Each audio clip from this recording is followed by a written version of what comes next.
हाय बच्चा, good evening and अस्सलाम वालेकुम। सो दिस इज़ उमर अहद। हमारा ऑलरेडी जैसे आप जानते हैं सीरीज़ चल रहा है human physiology class 11th as well as class 12th। तो अभी तक हम शुरू कर चुके हैं बेटा क्लास 11th वाला पोर्शन, जहाँ पे हम अभी फिनिश ऑलरेडी किए हुए बेटा डाइजेस्टिव सिस्टम के कुछ पार्ट्स, जिसमें से हमने बकल कैविटी देखा, हमने ईसोफेगस देखा, स्टोमक देखा एंड लास्ट क्लास हमारा हुआ था रिगार्डिंग द स्मॉल इंटेस्टाइन्स। ठीक है ना। तो आज का हमारा जो क्लास है, एज आपको आइडिया लग ही गया होगा by seeing the diagram, so this is large intestine. ठीक है ना। तो लार्ज इंटेस्टाइन की जब हम बात करते हैं, अगर आपको याद हो लास्ट क्लास के अंदर जब मैंने आपको स्मॉल इंटेस्टाइन पढ़ाया था, तो मैंने बोला था स्मॉल इंटेस्टाइन का फर्स्ट पार्ट ड्यूडेनम होता है, सेकेंड पार्ट जेजुनम होता है एंड थर्ड पार्ट इलियम होता है। ठीक है ना। और इलियम ही स्मॉल इंटेस्टाइन का वो हिस्सा है जो आगे जाके किससे जुड़ता है, जो आगे जाके लार्ज इंटेस्टाइन से जुड़ता है। अगर आपको याद है तो this was our small intestine बेटा, जिसको हमने इलियम नाम दिया था। फिर हमने आपको बताया था कि इलियम स्मॉल इंटेस्टाइन में जाने से पहले एक इन्फ्लेटेड स्ट्रक्चर बनाता है, एक फूला हुआ स्ट्रक्चर बनाता है। इस फूले हुए स्ट्रक्चर को हमने सक्कस रोटेंडस का नाम दिया था। फिर फाइनली बेटा किससे जुड़ता है, लार्ज इंटेस्टाइन से जुड़ता है थ्रू ए वैल्यू। तो ये हमने यहाँ पे वैल्यू भी बनाया था, और इस वैल्यू को हम क्या बोलते हैं, इलियोसिकल वैल्यू बोलते हैं। क्लियर। तो जैसे ही इलियोसिकल वैल्यू से आप अंदर एंटर करेंगे तो आपकी एंट्री कहाँ पे होगी, आपकी एंट्री हुई इन द लार्ज इंटेस्टाइन। तो आज हम इसी क्लास में रिगार्डिंग स्टडी करेंगे बेटा कि लार्ज इंटेस्टाइन के पार्ट्स क्या है और इसका फिजियोलॉजिकल फंक्शन क्या है। ठीक है। तो सबसे पहली चीज़ जो आप लार्ज इंटेस्टाइन के बारे में याद रखेंगे बेटा, वो आप याद रखेंगे दैट लार्ज इंटेस्टाइन जो है, इसको हम, जैसे मैंने आपको लास्ट क्लास में भी बोला था बेटा, स्मॉल इंटेस्टाइन को हमने स्मॉल इंटेस्टाइन नाम क्यों दिया था। स्मॉल इंटेस्टाइन नाम स्मॉल इसलिए पड़ा था बिकॉज उसका लेंथ ऑल्दो बहुत ज़्यादा था। ठीक है। लेंथ वाइज वो बेटा वो बहुत लंबा है, बट डायमीटर वाइज वो क्या था, डायमीटर वाइज वो स्मॉल था। ठीक है ना। So because of the lesser diameter बेटा हमने उसको क्या बोला था, स्मॉल इंटेस्टाइन बोला था। अगर आप लार्ज इंटेस्टाइन को देखेंगे तो लार्ज इंटेस्टाइन कंपेरेटिवली, अगर आप स्मॉल के साथ कंपेयर करेंगे तो कंपेरेटिवली बेटा लार्ज इंटेस्टाइन का साइज स्मॉल है, बट डायमीटर इसका क्या होता है, डायमीटर इसका लार्जर होता है। सो बिकॉज ऑफ लार्जर डायमीटर हम इनके नाम को क्या करते हैं, अलग अलग तरीके से रिप्रेजेंट करते हैं। ठीक है ना। तो इन सिंपल आप याद रखेंगे कि लार्ज इंटेस्टाइन को लार्ज क्यों बोला जाता है, it is not because of its size but it is because of its diameter बेटा। ठीक है ना। साइज़ की अगर हम बात करें लार्ज इंटेस्टाइन में, तो कितना साइज होता है लार्ज इंटेस्टाइन का, तो आप याद रखेंगे बच्चा कि लार्ज इंटेस्टाइन का साइज अप्रॉक्सीमेटली, ठीक है, अप्रॉक्सीमेटली बेटा लार्ज इंटेस्टाइन का साइज 1.5 मीटर्स का होता है, 1.5 मीटर्स। ठीक है। या आप लिख सकते हैं 5 फीट का साइज़ होता है। तो अप्रॉक्सीमेशन साइज़ है बेटा, लेकिन ये वाइडर होता है बेटा किसके कंपैरिजन में, स्मॉलर इंटेस्टाइन के कंपैरिजन में बेटा। ठीक है ना। तो wider than small intestine, wider than small intestine. तो because of more width in comparison to that of small intestine बेटा हम इसको क्या बोलते हैं, हम इसको लार्ज इंटेस्टाइन बोलते हैं। क्लियर। लार्ज इंटेस्टाइन कहाँ से शुरू होता है एंड कहाँ पे ख़त्म होता है, ये आई होप मेरे को बताने की ज़रूरत नहीं है, बट फिर भी हम एक बार डायग्राम की तरफ नज़र डालें तो लार्ज इंटेस्टाइन की शुरुआत कहाँ से हो रही है बेटा, वो इलियम से हो रही है। तो यहाँ पे हमारा लार्ज इंटेस्टाइन शुरू हुआ, या मोर अप्रोप्रिएटली बोला जाए तो हम बोल सकते हैं बेटा वो इलियोसिकल वैल्यू से शुरू होता है। तो यहाँ से हमारा लार्ज इंटेस्टाइन शुरू होता है एंड ख़त्म कहाँ पे होता है बेटा, ख़त्म इस पार्ट पे होता है। ठीक है। जिसको हम क्या बोलते हैं, जिसे हम रेक्टम बोलते हैं, जिसे हम रेक्टम नाम देते हैं। तो आप सिंपल में याद रख सकते हैं कि लार्ज इंटेस्टाइन जो है ये एक्सटेंड करता है बेटा from the end of ileum to rectum बेटा। तो इसकी शुरुआत इलियम के एंड से होती है, जिसको आप इलियोसिकल वैल्यू बोल सकते हैं बेटा, एंड ख़त्म कहाँ पे होता है, ख़त्म रेक्टम पे होता है। ठीक है। अभी जो लार्ज इंटेस्टाइन है हमने एनाटॉमिकली इसको कुछ पार्ट्स में डिवाइड किया हुआ है। तो पहले हम इन पार्ट्स को लेबल कर लेते हैं कौन कौन सा पार्ट है, तो फिर एक एक करके मैं बेटा उनके बारे में कुछ फीचर्स भी आपको बताता जाऊंगा। ठीक है। जो लार्ज इंटेस्टाइन का फर्स्ट पार्ट है बेटा, ठीक है ना, तो जो आप यहाँ पे देख सकते हैं, हम इसको हाईलाइट भी कर देते हैं अलग से। सो this is the first part of large intestine बेटा, जिसको हमने येलो कलर में रिप्रेजेंट किया हुआ है। सो दिस फर्स्ट पार्ट ये ब्लाइंड सैक होता है बेटा, राउंड कलर का स्ट्रक्चर आप देख सकते हैं। ठीक है। राउंड सैक होता है, ब्लैक कलर का होता है बेटा, और हमारी बॉडी के अंदर ये राइट इलियक फोसा में पाया जाता है। अब इसका मतलब क्या हुआ, अगर आपको याद हो बेटा लास्ट क्लास में हमने ऐसे एब्डोमिनल कैविटी रिप्रेजेंट करने का कोशिश किया था। ठीक है ना, अगर आपको याद है ऐसे। ठीक है। फिर हमने अम्बिका बनाया था बेटा, ठीक है। अगर हम अम्लिका के अंदर चले जाए इंटरनली, तो आपका ये वाला पार्ट जो है बेटा जहाँ पे आपके इंटेस्टाइन्स मिलते हैं, ठीक है ना। तो अभी इंटेस्टाइन का जो राइट कॉर्नर होता है ना बेटा, तो इस राइट कॉर्नर के ऊपर आपको क्या मिलता है, आपको बॉडी के अंदर लार्ज इंटेस्टाइन का फर्स्ट पार्ट मिलता है, जिसको हम क्या बोलते हैं, जिसको हम सीकम बोलते हैं। तो याद रखेंगे सीकम कहाँ पे पाया जाता है, तो सबसे पहले ये राउंड शेप का स्ट्रक्चर होता है, गोलाकार का होता है, ब्लाइंड सैक होता है बेटा। ब्लाइंड सैक का मतलब ये एक साइड से ओपन है एंड दूसरे साइड से क्लोज्ड होता है, तो ब्लाइंड सैक इसलिए इसको बोला जाता है। एंड कहाँ पे पाया जाता है, तो आपकी एब्डोमिनल कैविटी में पाया जाता है, एट राइट इलियक फोसा बेटा, ठीक है ना। तो लिख देते हैं हम कहीं पे, तो कहाँ पे पाया जाता है, एट राइट इलियक, ठीक है ना, फोसा। तो याद रखेंगे पोजीशन होता है इसका बच्चा, ठीक है। अब अगर आप इस फर्स्ट पार्ट की बात करेंगे, तो इस फर्स्ट पार्ट को हम क्या बोलते हैं, this is called as caecum बेटा, ठीक है ना। The first part of large intestine is called as caecum बेटा, ठीक है ना। The first part of large intestine को हम क्या बोलते हैं, सीकम बोल दिया। कुछ बुक्स उसको लिखते हैं बेटा सीकम विथ अपेंडिक्स, ठीक है ना, सीकम विथ अपेंडिक्स। अभी अपेंडिक्स क्या है उस पर मैं थोड़ी देर बाद आता हूँ बेटा, सीकम विथ अपेंडिक्स। बट अभी आप इतना याद रखेंगे कि लार्ज इंटेस्टाइन का जो फर्स्ट पार्ट होता है, the first part of large intestine गोल आकार का होता है, राउंड शेप्ड स्ट्रक्चर होता है, ये राइट इलियक फोसा में पाया जाता है, मतलब एब्डोमिनल कैविटी के राइट साइड में लोअर कॉर्नर में पाया जाता है बेटा, ठीक है। और इसकी शुरुआत होती है कहाँ से, इलियोसिकल वैल्यू से, और ख़त्म कहाँ पे होता है, ख़त्म है रेक्टम में होता है बेटा। और ये भी याद रखेंगे कि सीकम को इलियम से कौन जोड़ता है बेटा, सीकम को इलियम से जोड़ता है इलियोसिकल वैल्यू बेटा, तो ये भी इंपॉर्टेंट है, याद रखेंगे। अब इस पार्ट का जिसकी मैं भी बात कर रहा हूँ, इस पार्ट को हम क्या बोलते हैं, this part is called as caecum बेटा। क्लियर है ना यहाँ तक।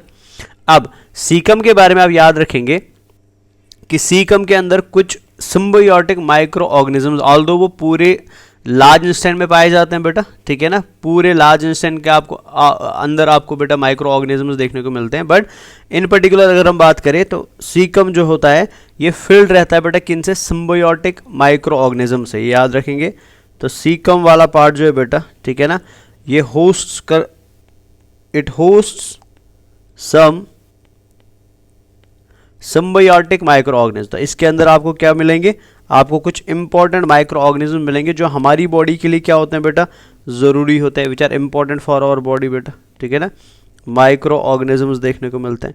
अब ये जो सिम्बायोटिक माइक्रो ऑर्गेनिज्म आप यहाँ पर देख रहे हैं, ऑल्दो ये पूरे इंटेस्टाइन में है, लार्ज इंटेस्टाइन में, बट यहाँ पे इन पर्टिकुलर ज़्यादा अमाउंट होता है इनका। तो इनका काम क्या होता है हमारी बॉडी के अंदर, ठीक है। तो याद रखिए एग्जाम में पूछा भी गया है क्वेश्चन बच्चा। सो इनका काम होता है, they are responsible for production of vitamin K and vitamin B बेटा। तो याद रखें बेटा, ये बनाते हैं प्रोड्यूस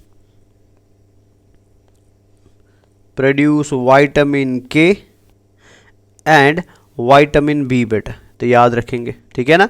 तो मतलब इलियम हमारी बॉडी का वो हिस्सा है जहाँ पे किसका प्रोडक्शन हो रहा है, जहाँ पे विटामिन के का प्रोडक्शन हो रहा है एंड विटामिन बी का प्रोडक्शन हो रहा है। लेकिन ये प्रोडक्शन बेटा सीकम खुद नहीं करता है, ये प्रोडक्शन बेटा सीकम के अंदर रहने वाले कुछ माइक्रो ऑर्गेनिजम्स करते हैं जो सिम्बायोटिक नेचर के होते हैं बेटा, मतलब हम भी उनको फ़ायदा पहुंचाते हैं एंड वो भी हमें रिटर्न में फ़ायदा, और हमें कैसे फ़ायदा पहुंचाते हैं, वो हमें प्रोड्यूस करके देते हैं बेटा vitamin K and vitamin B बेटा, ठीक है ना।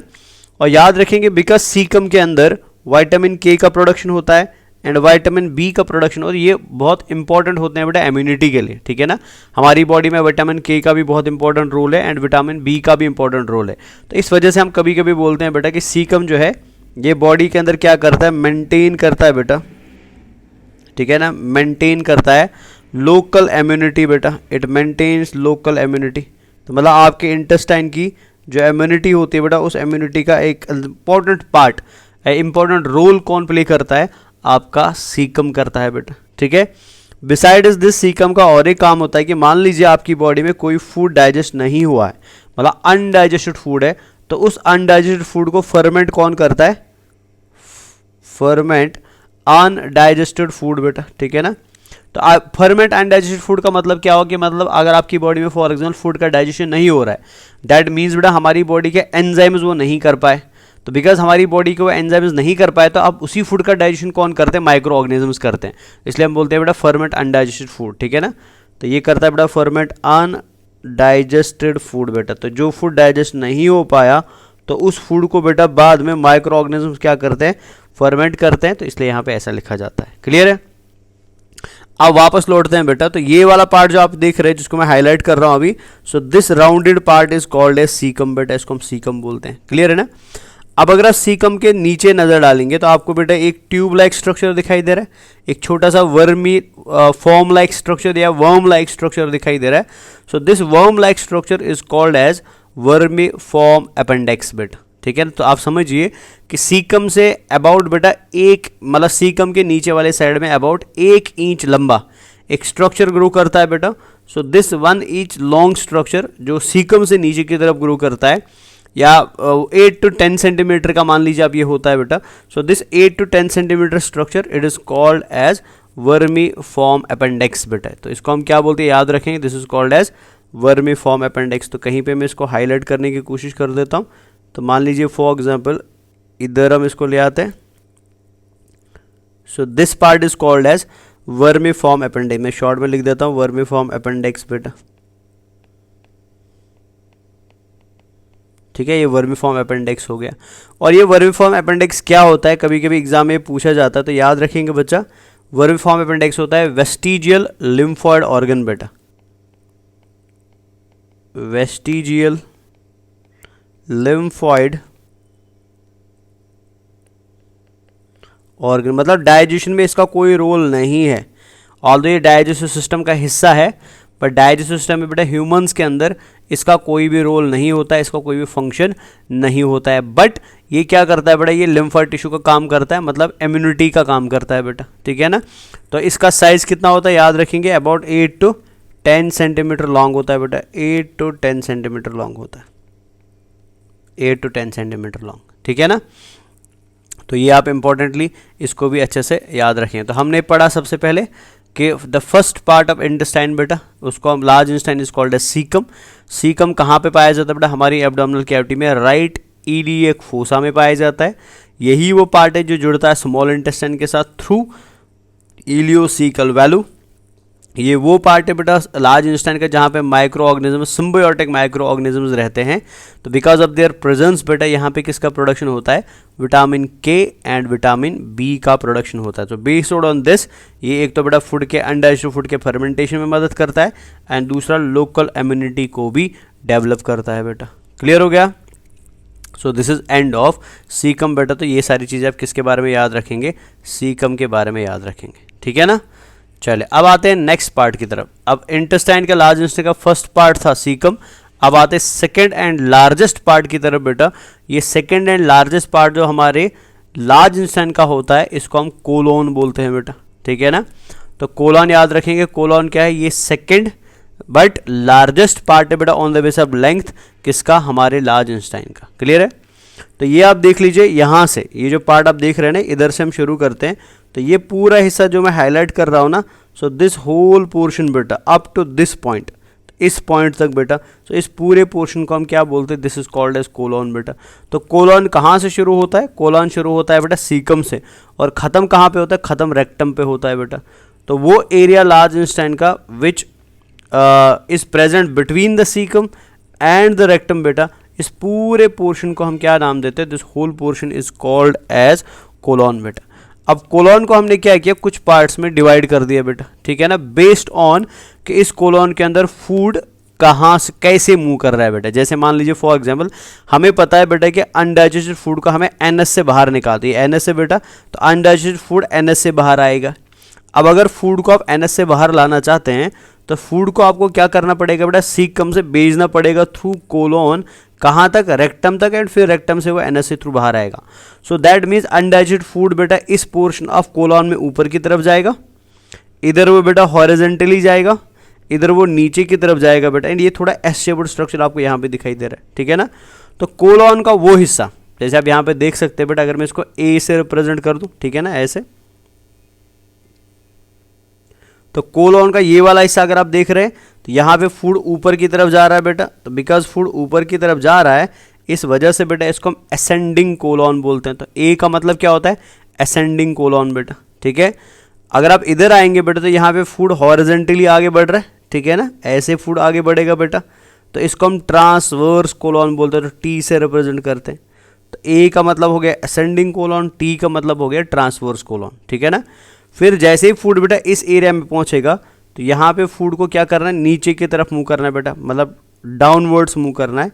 तो इस वजह से बेटा इस पार्ट ऑफ कोलॉन को हम क्या बोलते हैं, this part of colon is called as descending colon बेटा, तो डी से रिप्रेजेंट कर देते हैं, ये डिसेंडिंग कोलॉन हो गया। एंड फाइनली जो ये छोटा सा पार्ट आपको यहाँ पे दिखाई दे रहा है ना, स्मॉल पार्ट बेटा, इतना वाला पार्ट, ठीक है, इसको हम नाम देते हैं सिग्मॉइड कोलॉन, बिकॉज ये एस शेप्ड होता है, तो इस वजह से को क्या बोलते हैं, सिग्मॉइड कोलॉन बोलते हैं। तो शॉर्ट में आप याद रखेंगे, अगर आप यहाँ पे याद रखना चाहते हैं तो आप इतना याद रख लीजिए बेटा कि कोलॉन के कौन कौन से हिस्से होते हैं। तो कोलॉन में पाया जाता है बेटा, तो इधर मैं कोलॉन अगर लिख दूँ तो कोलॉन में क्या क्या हिस्से पाए जाते हैं, ए, टी, डी और एस, ठीक है ना। ए मतलब हो गया असेंडिंग कोलॉन जो ऊपर की तरफ जा रहा है, ठीक है। टी मतलब हो गया बेटा ट्रांसवर्स कोलॉन जो हॉरिजॉन्टली जा रहा है। डी मतलब हो गया डिसेंडिंग कोलॉन जो नीचे की तरफ जा रहा है। एंड एस होता है बेटा लास्ट पार्ट ऑफ कोलॉन जिसको हम क्या बोलते हैं, सिग्मॉइड कोलॉन बोलते हैं बेटा। क्लियर हो गया ये, ठीक है। तो याद रखेंगे कोलॉन डिवाइड होता है ascending, transverse, descending and sigmoid colon में। अब और एक चीज़ यहाँ पे याद रखनी है बच्चा कि कोलॉन को अगर आप ध्यान से देखेंगे ना, अंदर से अगर आप कोलॉन को देखेंगे तो कोलॉन में आपको दो तरीके के कलर दिखाई दे रहे हैं। एक तो ये रिंग लाइक कलर है ग्रीन कलर में, और फिर ये 3 लाइन्स यहाँ पे बनी हुई है। तो ये जो रिंग आप यहाँ पे देख रहे हैं ना बेटा, ये एक्चुअल में सर्कुलर मसल्स होती है, ठीक है ना। तो ये जो यहाँ पे रिंग्स देख रहे हैं आप, ये एक्चुअल में क्या है, दे आर सर्कुलर मसल्स बेटा। तो इधर हाईलाइट कर देता हूँ मैं। तो ये रिंग्स आप जो यहाँ पे देख रहे हैं ये रियलिटी में सर्कुलर मसल, आप इसको सुन लेना ध्यान से। तो ये सर्कुलर मसल्स है, सर्कुलर मसल्स। तो ये सर्कुलर मसल्स क्या करती है बेटा, मान लीजिए फॉग ये आपका कोलॉन वाला पार्ट है ऐसे, ठीक है ना, और यहाँ पे कोई सर्कुलर मसल है। तो ये सर्कुलर मसल क्या करेगा बेटा, ये कोलॉन को अंदर की तरफ खींचेगा, और जैसे कोलॉन बेटा यहाँ पे थोड़ा अंदर की तरफ खींचेगा ना, तो यहाँ पे कोलॉन में क्या डेवलप होगा, एक छोटा सा बेंड डेवलप होगा इस तरीके से। ये यहाँ पे बेंड डेवलप हुआ बेटा, ठीक है ना, ऐसे बेंड डेवलप हुआ। फिर इसके ऊपर आपको 3 और मसल्स मिलती है। तो ये 3 लाइन्स जो है ना, ये रिलेटिव में 3 मसल्स यहाँ पे शो कर रहा हूँ मैं बेटा। तो दीज 3 मसल्स बेटा they are called as longitudinal muscles, ठीक है। तो ये लॉन्जिट्यूडनल मसल्स होती है, LM शॉर्ट में लिख देता हूँ। तो आप इमेजिन करिए कि आपके पास एक स्ट्रक्चर है जिसको आप बेटा एक पॉइंट से अंदर की तरफ खींच रहे हैं, एंड दूसरा साइड बेटा उसको बाहर की तरफ खींच रहा है। तो बिकॉज ऑफ दीज मसल्स बेटा यहाँ पे कोलॉन में क्या आते हैं, ऐसे बेंड्स आते हैं बेटा। ये जो बेंड आप कोलॉन में देख रहे हैं ये कैसे बनते हैं, ये बनते हैं बेटा इन सर्कुलर मसल से और इन लॉन्गिट्यूडनल मसल से बेटा, समझ आया ना। और ये जो बेंड्स आप यहाँ पे देख रहे हैं ना, जो खाली कोलॉन में आपको मिलते हैं बेटा और कहीं नहीं मिलते हैं। So these bends are called as, इसको मैं इधर लिख देता हूँ कहीं पे। तो ये जो एक बेंड आपको यहाँ पे दिखाई दे रहा है, मान लीजिए इसको हाईलाइट कर देते इस वाले बेंड को, ठीक है। तो ये जो एक बेंड आपको यहाँ पे दिखाई दे रहा है ना, ऐसे बहुत सारे बेंड्स आपको यहाँ पे दिखाई दे रहे हैं। So these bends are called as haustra बेटा, इनको हम क्या बोलते हैं, they are called as haustra, HAUSTRA बेटा। तो ये हॉस्ट्रा कैसे बनते हैं, याद रखेंगे हॉस्ट्रा बनते हैं बिकॉज कोलॉन में बेटा सर्कुलर मसल्स होती है एंड लॉन्जिट्यूडनल मसल्स होती है। सर्कुलर मसल अंदर की तरफ खींचता है, लॉन्जिट्यूडनल मसल बेटा बाहर की तरफ स्ट्रेच करता है। सो because of the work of these 2 muscles together colon के अंदर क्या डेवलप होते हैं बेटा, ऐसे ये पैकेट्स जो है, ऐसे ये बेटा स्मॉल राउंडेड स्ट्रक्चर्स डेवलप होते हैं। So these small rounded structures बेटा इनको हम क्या बोलते हैं, they are called as haustra बेटा। क्लियर हो गया ना यहाँ तक। और एक चीज़ याद रखेंगे कि ये जो सर्कुलर मसल्स के बाद आपको लॉन्जिट्यूडनल मसल्स दिखाई दे रहे हैं ना, ठीक है ना, इसको इधर हाईलाइट कर देता हूँ मैं। तो ये कौन सा मसल है, ये लॉन्जिट्यूडनल मसल है। So this is longitudinal muscle बेटा। तो याद रखेंगे इन लॉन्जिट्यूडनल मसल्स को और एक नाम भी देते हैं हम, they are called as taeniae, taeniae coli बेटा। तो याद रखेंगे टीनियाई कोलाई क्या होता है ये होती है बेटा लॉन्जिट्यूडनल मसल्स जो कहाँ पे पाई जाती है, जो कोलॉन के अंदर पाई जाती है बेटा। क्लियर हो गया कोलॉन भी, ठीक है। तो कोलॉन में आप इतनी सारी चीज़ें याद रखेंगे, तो और ज़्यादा आपको याद नहीं रखना है, बस ये कुछ इंपॉर्टेंट चीज़ें हैं जो कोलॉन में आप पर्टिकुलरली अच्छे से याद रखेंगे बच्चा। अब कोलॉन के बाद जब आप आगे बढ़ते हैं बेटा, तो कोलॉन के बाद आपको जो नेक्स्ट पार्ट मिलता है, ठीक है ना, ये लगभग 20 सेंटीमीटर्स के आसपास का होता है। So this next part is called as rectum बेटा। ठीक है ना, 20 सेंटीमीटर लॉन्ग स्ट्रक्चर होता है। तो अगर आप इधर देख पा रहे हैं बच्चा, ठीक है, तो ये वाला पार्ट जो आपको दिखाई दे रहा है ना, दिस पार्ट बेटा, इसको हम क्या बोलते हैं, this is called as rectum.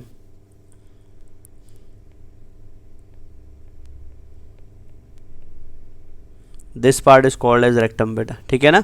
तो रेक्टम के बारे में याद रखना है कि ये 20 सेंटीमीटर लॉन्ग एक ट्यूब होता है बेटा गैस्ट्रोइंटेस्टाइनल ट्रैक्ट का, जहां पे हम क्या करते हैं, अनडाइजेस्टेड फूड को स्टोर करते हैं। मतलब जब आपके स्मॉल इंटेस्टाइन से फूड आया बेटा, वो लार्ज इंटेस्टाइन में पहुंचा, तो लार्ज इंटेस्टाइन के इस एरिया में फूड रुकता नहीं है, उसको स्टोर नहीं किया जाता है, उसको कंटिन्यूसली आगे मूव किया जाता है बेटा। तो जैसे वो आगे आगे मूव करता आएगा तो फाइनली वो कहाँ पहुंचेगा, रेक्टम में पहुंचेगा। तो इस अनडाइजेस्टेड फूड को बॉडी से बाहर डेफिकेट करने से पहले, मतलब बॉडी से बाहर रिमूव करने से पहले बेटा, इसको कहाँ पे आप स्टोर करते हैं, इस 20 सेंटीमीटर लॉन्ग ट्यूब में स्टोर करते हैं। This tube is called as rectum बेटा। समझ आया ना, क्लियर हो गया बेटा। तो रेक्टम के बारे में याद रखेंगे, इतना ही, इसमें और कुछ है नहीं वैसे ज़्यादा।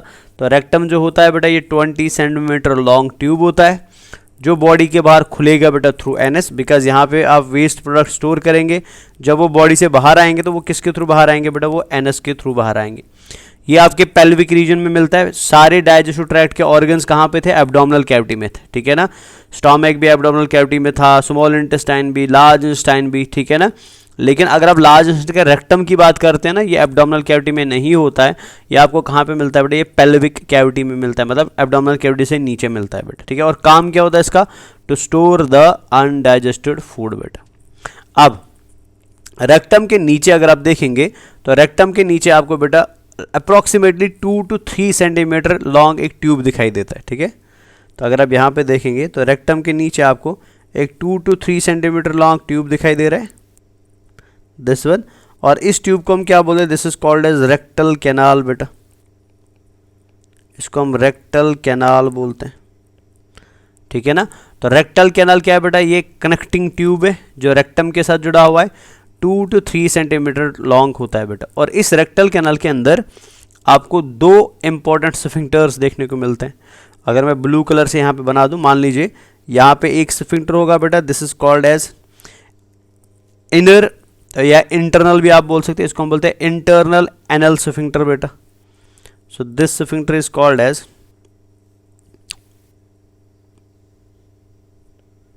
This is called as internal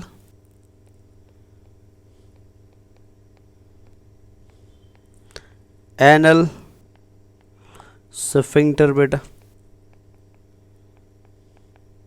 ठीक है ना। और याद रखेंगे बेटा, ये इनवॉलंटरी होता है, मतलब ये हमारे कंट्रोल में नहीं होता, it is under the control of brain बेटा, ठीक है ना।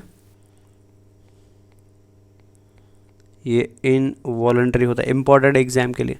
एंड इसके बाद आपको और एक स्फिंक्टर मिलेगा बेटा, मान लीजिए ये अगेन और एक स्फिंक्टर है। So this is called as external anal sphincter बेटा, this is called as external anal sphincter. And ये कैसा होता है, ये वॉलंटरी होता है बेटा, ये वॉलंटरी होता है। एंड फाइनली आपको नीचे क्या मिलता है, ये आपको एनएस मिल रहा है बेटा, ठीक है ना। तो ये है किसके पार्ट्स, ये है लार्ज इंटेस्टाइन के पार्ट्स। समझ आया। अब और एक चीज़ याद रखना है कि रेक्टम के अंदर बेटा ब्लड वेसल्स का बहुत सप्लाई होता है, ठीक है। मतलब बहुत सारी ब्लड वेसल्स रेक्टम में पाई जाती है बेटा। कभी कभी क्या होता है कि अगर किसी इंसान के अंदर प्रॉपर फाइबर्स नहीं जा रहा है, या प्रॉपर रफेज नहीं जा रहा है, या प्रॉपर फाइबर वाला फूड नहीं जा रहा है बेटा, सो बिकॉज उस इंसान की पर्सन के अंदर प्रॉपर फाइबर वाला फूड नहीं जा रहा है, तो उसके अंदर ये रफेज कहाँ पे जमा होगा बेटा, रेक्टम में जमा होगा।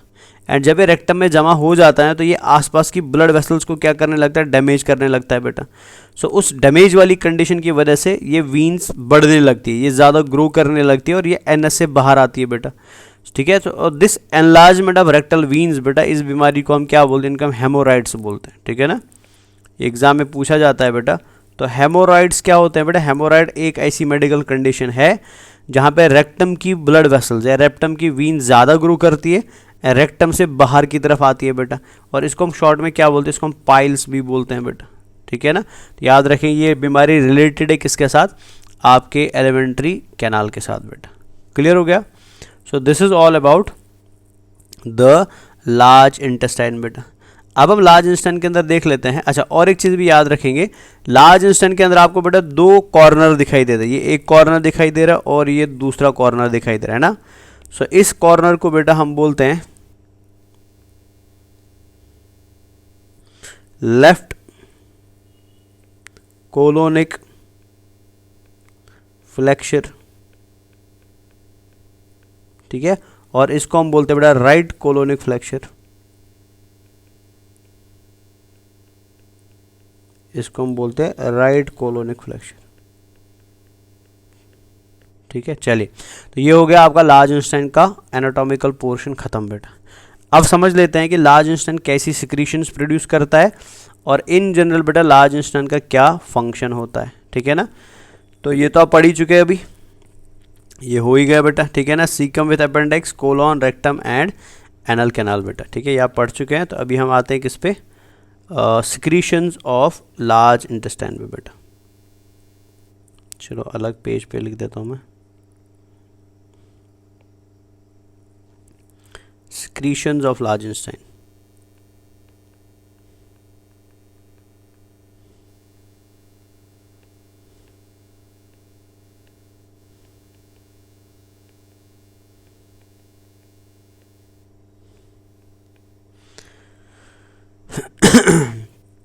हम इसको नाम दे सकते हैं बेटा large intestinal juice, large intestinal juice. बाकी जूसेस में आपको अलग से पढ़ा रहा हूँ, बट इसमें कुछ ज़्यादा इंपॉर्टेंस है नहीं, तो इसलिए इसको इधर ही फिनिश कर देते हैं। तो लार्ज इंटेस्टाइनल जूस में आपको दो तरीके के मटेरियल मिलते हैं, ठीक है ना।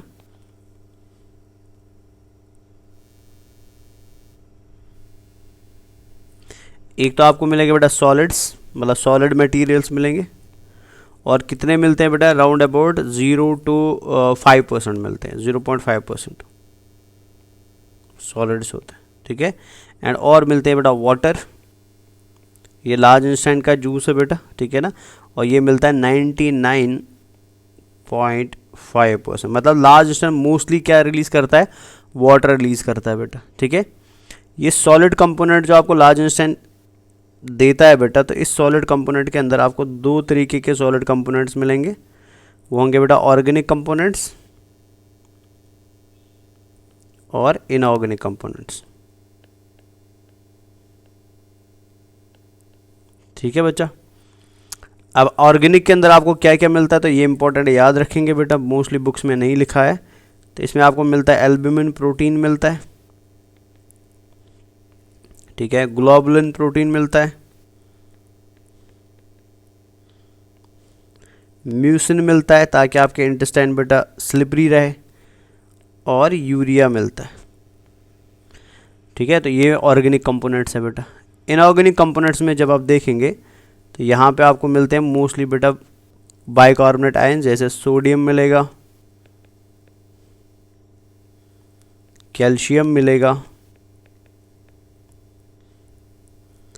पोटेशियम मिलेगा,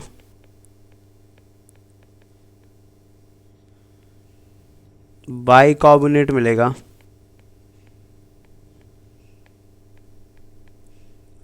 ठीक है, क्लोराइड मिलेगा,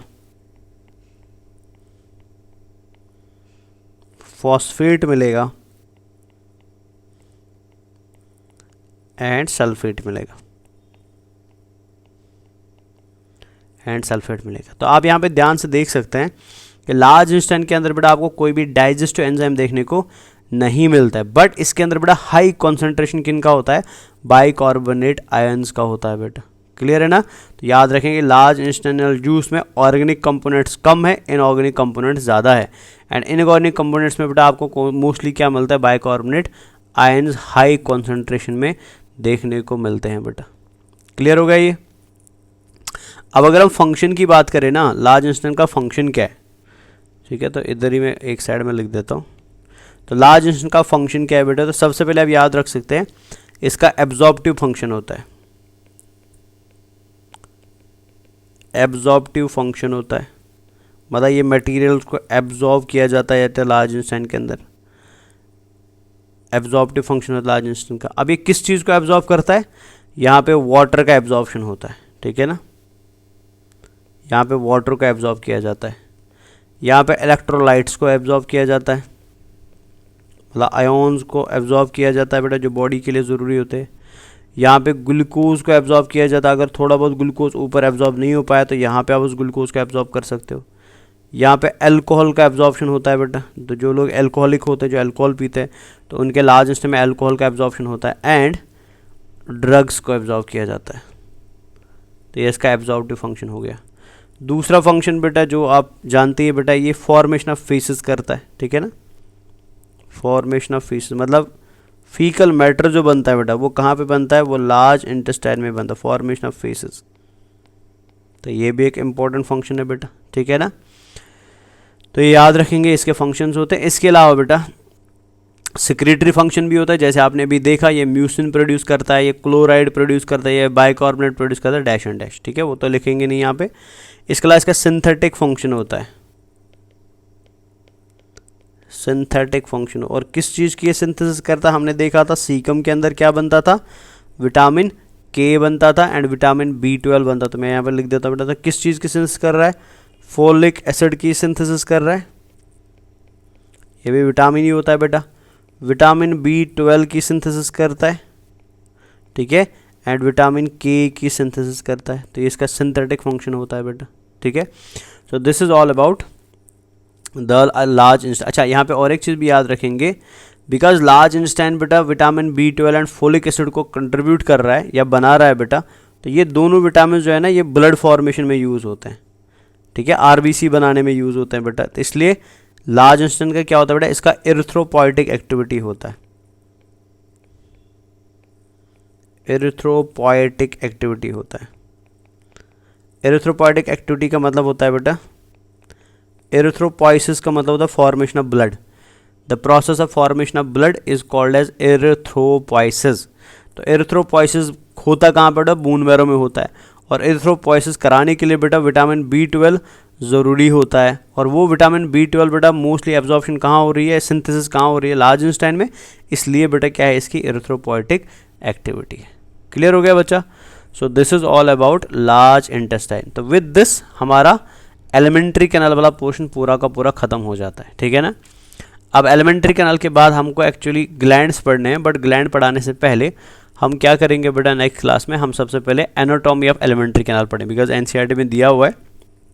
तो हम समझेंगे कि लार्ज इंटेस्टाइन में या ओवरऑल डाइजेस्टिव ट्रैक्ट में सिरोसा का मतलब क्या है, मस्कुलरिस कौन कौन सा मसल लेयर होता है, म्यूकोसा का मतलब क्या है, सब म्यूकोसा का मतलब क्या है, तो ये हम इंशाल्लाह नेक्स्ट क्लास में करेंगे, ठीक है ना। तो टिल देन आप इतने वाले पोर्शन को जितना अभी तक पढ़ा चुके हैं इसको रिवाइज करिए। इंशाल्लाह नेक्स्ट क्लास में हम एनाटॉमी पढ़ेंगे, फिर उसके बाद बेटा ग्लैंड्स में 1-2 क्लासेस लगेंगे हमारे ग्लैंडुलर पार्ट में। तो विद दैट पोर्शन हमारा लगभग 80% डाइजेस्टिव सिस्टम क्या हो जाएगा, ख़त्म हो जाएगा, बिकॉज फिर हमको खाली डाइजेशन वाला पोर्शन पढ़ना है अलग अलग तरीके से, तो वो उसमें मैक्सिमम 1 लेक्चर लगेगा, तो फिर हमारा ये वाला पोर्शन फिनिश हो जाता है, ठीक है ना। तो चलिए पढ़ते रहिए, इंशाल्लाह हम मिलेंगे नेक्स्ट क्लास में बेटा। टिल देन खुदा हाफिज़ एंड नमस्ते गाइस, बाय बाय।